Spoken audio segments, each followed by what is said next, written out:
नमस्कार, माझा परिचय ज्ञानेश्वर मधुकर धांडे, तालुका पिंपळखुटा, जिल्हा बुलढाणा।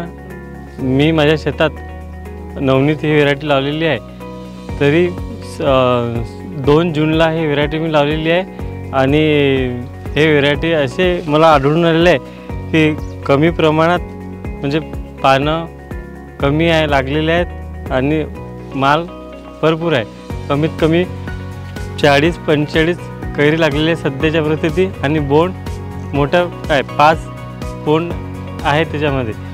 आणि या असं वैशिष्ट्य आहे व्हरायटीचं की म्हणजे हे लवकरात लवकर खाली होते, वेचणीला पण हलकं जाते आणि खाली होऊन जाते। रब्बीचं पीक घ्यायला आपण मोकळं होऊन जातो आणि मका वगैरे कांदा मग हे आम्ही पेरून टाकून देतो। आणि आतापर्यंत मला या व्हेरायटीमध्ये 15 क्विंटल कापूस आलेला आहे। तरी सर्व शेतकऱ्यांना माझी अशी विनंती आहे की मी नवनीत लावलेलीच आहे, तुम्ही पण पुढच्या वर्षी नवनीत ही व्हेरायटी लावा।